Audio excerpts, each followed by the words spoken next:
In this video, I'm going to talk about the importance of unity among church leaders, especially when we may not agree with or understand another pastor's decision. If you're new here, my name is Lane. Welcome to Preaching Donkey. I'm so glad that you're here. I'm going to put something free in your hands.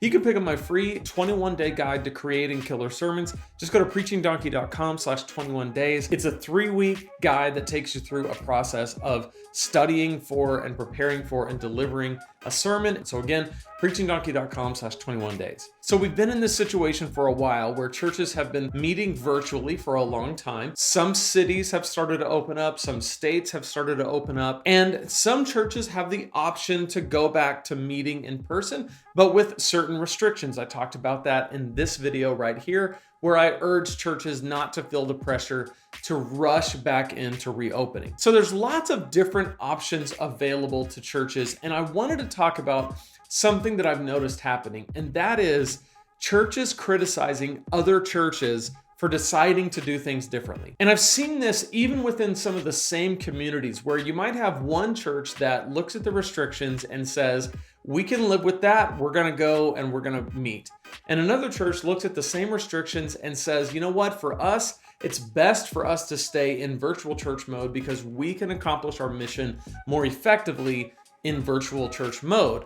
And one church criticizes the other. I've seen this happen. I even saw one pastor whose church was back to meeting in person. On Sunday morning, during the opening of a sermon, he looked at the camera and said, if you're watching and you're a pastor and your church isn't meeting yet, you're lazy. Get off your backside and get back to work. And to me, that kind of statement is so unfortunate because that pastor doesn't know the intricacies of every community of faith. He doesn't know the people. He hasn't been called to pastor those people. Only the pastors of those churches understand the nuances of their situation. Maybe they have a different vision. Maybe they have a different way of accomplishing their mission. Maybe they're working their way through a plan to go back to meeting in person, but they're not just going to do it immediately because they need to get their people prepared for it. Whatever the case may be, it is just really, really important that we as church leaders, those of us who are pastors, those of us who are passionate about churches leading well and doing well, that we promote unity.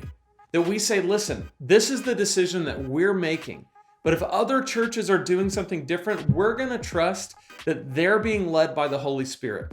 We're not the Holy Spirit. We're not in charge of them. We're not responsible for them. God is leading them. And unless they're in sin, we're going to trust that they're doing what the Lord is leading them to do. So with that, I just want to encourage you to be upfront with your church and vocal about 2 things that are going to help you and help the kingdom of God in your city. The first thing is be open and upfront with your church about why you're doing what you're doing. So if you're opening back up and you're doing it like right now, you did it last week, you're going to do it this week. Let them know why you're doing it. Let them know the vision behind it. If you're not opening up, let them know the reasons why, both the theological reasons and the practical reasons. Because I'm sure that if you're not opening for some reason and you're allowed to by your state, that you have good reason not to.